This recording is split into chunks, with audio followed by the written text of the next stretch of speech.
बेहद के बच्चों को बेहद की परम शांति। बेहद के बच्चों को मैं आज समझाना चाहता हूँ कि जैसे साइंस वाले कह रहे हैं ना कि ये ब्रह्मांड कंप्यूटराइज है, कंप्यूटराइज प्रोग्राम डाला हुआ है, एक प्रोग्राम है कंप्यूटर में डाला हुआ है, तो वो प्रोग्राम के हिसाब से ये ब्रह्मांड चलता है।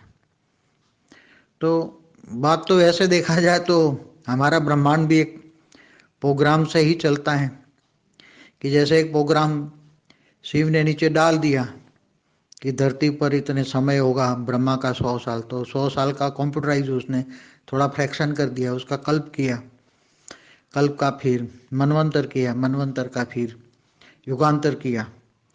तो 4 युगांतर होने पर अर्ध प्रलय होना, फिर युकोत्तर युगांतर 71 युगांतर होने पर प्रलय होना धरती पर अर्ध प्रलय होना, फिर ऐसे 14 मनवंतर होने पर कल प्रलय होना।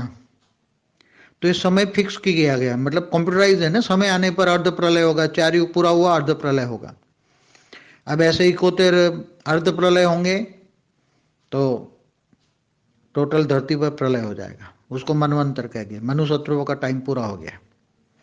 फिर ऐसे 14 मनवंतर होंगे तो एक कल प्रलय होगा, भूलोक बुभ्रुलोक स्वलोक खत्म हो जाएगा। कैसे करना है, किसको करना है? पूरा ब्रह्मांड को कंप्यूटराइज किया है, ब्रह्मा द्वारा सर्जन, विष्णु द्वारा पालना और शंकर द्वारा विनाश। ये ब्रह्मांड के आदि शक्ति द्वारा कराया जाता है। तो ब्रह्मांड की आदि शक्ति जो शिव की शक्ति है, जो शिवपुरी में रहते शिव, तो शिव आकारी शिव और ऊपर परम धाम में निराकारी शिव। तो निराकारी शिव अपने पावर के द्वारा सब कुछ ये करवाता रहता है। इसलिए निराकार को क्या बोला? अजन्मा, भोक्ता, निराकार, निरंजन, निराकार, गुणातीत, भावातीत। वो भावनाओं में नहीं आता। जैसे यहाँ धरती पर अर्ध प्रलय प्रलय होता है तो वो भावनाओं में नहीं आता कि धरती पर अर्ध प्रलय प्रलय होता है तो लोगों की चीखें उसको सुनाई नहीं देती। लोग मरते हैं, टूटते हैं, फूटते हैं, जानवर भी। धरती पर जब अर्ध प्रलय होगा तो कितनी हालत खराब होती होगी, कितने लोग मरते होंगे, टूटते होंगे, फूटते होंगे, जलते होंगे। जब शंकर द्वारा विनाश गाया तो शंकर तीसरा नेत्र खोल के अग्नि में जलाकर भस्म करता होगा तो धरती पर क्या हालत होगी। और जब तीनों लोगों का विनाश कर दिया जाता है विष्णु के द्वारा, सूर्य में प्रवेश करके 12 सूर्य की रोशनी कर दो तो कितनी गर्मी बढ़ जाएगी भूलोक बुभ्रुलोक स्वर्गलोक में, कल प्रलय में। तो वो विचलित नहीं होता। शिव निराकार पर ब्रह्म परमेश्वर भावातीत रहता है, वो भावनाओं में नहीं आता। उसको ये पता ही नहीं होता कि ये नीचे क्या हो रहा है। वहाँ पता है कि ये समय चल रहा है, धरती पर समय क्या चल रहा है, ये भी अर्ध प्रलय का समय चल रहा है, प्रलय का चल रहा है। कौन सा युगांतर चल रहा है, कौन सा मनवंतर चल रहा है, कौन सा ब्रह्मा का दिन चल रहा है, ये सब समय का पता होता है उसको, मगर वो भावनाओं में नहीं आता। इसलिए उसको भावातीत बोला, भावनाओं से परे रहता है। कर्मातीत बोला, वो खुद कर्मों में नहीं आता, करवाता है।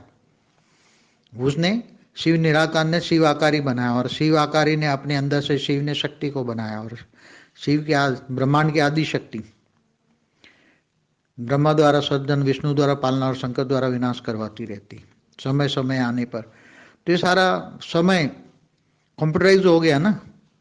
फिर जब पूरा शिव के पास पावर खत्म हो जाएगा तो वो महाकल प्रलय करेगा अंत में, कल प्रलय से महाकल प्रलय। ब्रह्मा का 100 साल पूरा होने पर महाकल प्रलय में तो निराकार शिव सूर्य में प्रवेश करके काल अग्नि पैदा करके पूरे ब्रह्मांड को अपने अंदर खींच के जलाकर भस्म कर देते हैं। तो साइंस की भाषा में वो सूर्य ब्लैक होल बन गया। तो वो फिर दोबारा सर्जन करने के लिए शिव महाशिव से पावर लेता है और पावर लेकर दोबारा फिर सर्जन करता है। फिर सर्जन विसर्जन करता रहता है। इसलिए महाशिव की एक पल में अनंत अनंत ब्रह्मांड बनते हैं, बिगड़ते हैं। महाशिव की एक पल बराबर ब्रह्मा का 100 साल। तो प्रतिपल अनंत अनंत ब्रह्मांड बनते हैं, बिगड़ते हैं। तो मेरे कहने का ख्यालात यही है कि धरती पर जो अर्ध प्रलय प्रलय कल प्रलय में जो होता है, जिनके द्वारा जो मनुष्य, जानवर, पशु, पक्षी जो त्राहिमम त्राहिमम होते हैं, शंकर द्वारा विनाश करवाया जाता है।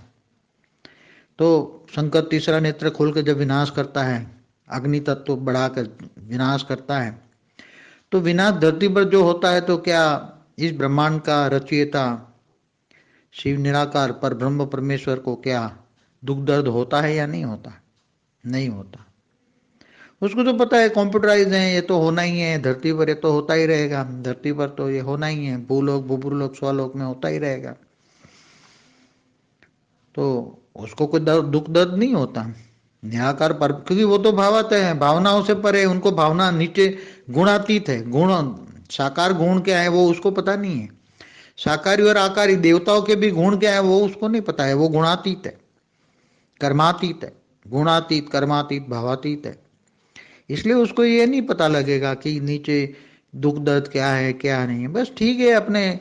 इसलिए तो वैसे तो देखा जाए कि एक ड्रामा बनाया और नीचे खिलौनों की तरफ सब पैदा कर दिए, ब्रह्मा द्वारा सर्जन कर दिया, फिर उसका समय आने पर वो सर्जन विष नीचे अर्ध प्रलय, प्रलय, कल प्रलय करते रहे। ऊपर वालों को कोई दर्द नहीं होता।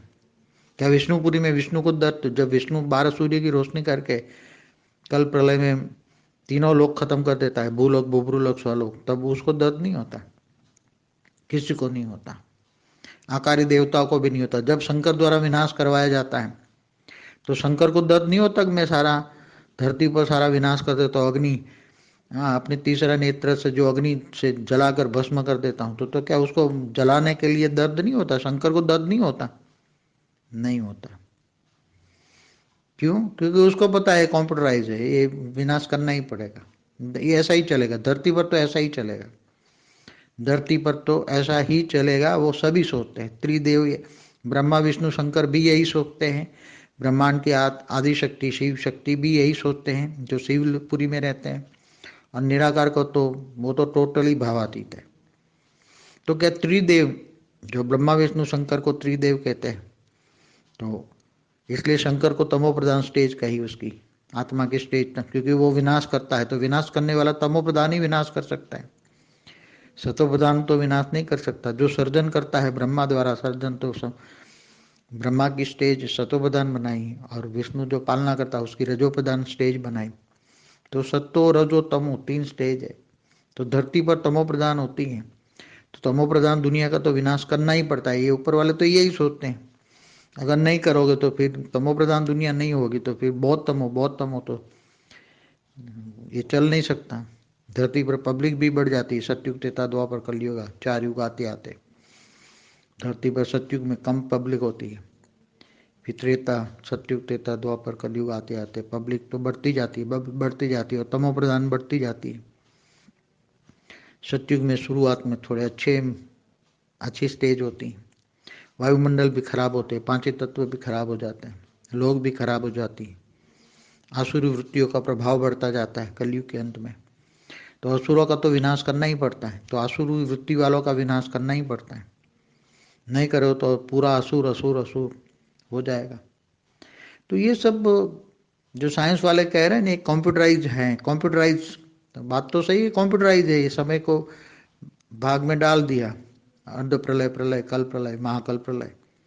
तो ऐसे ब्रह्मांड, फिर वो पूरा महाकल प्रलय में पूरे ब्रह्मांड का विनाश करके फिर दोबारा शिव, महाशिव से पावर लेकर फिर दोबारा सर्जन करता रहता है, फिर विसर्जन, सर्जन विसर्जन, सर्जन विसर्जन। कितनी बार होता होगा सोचो।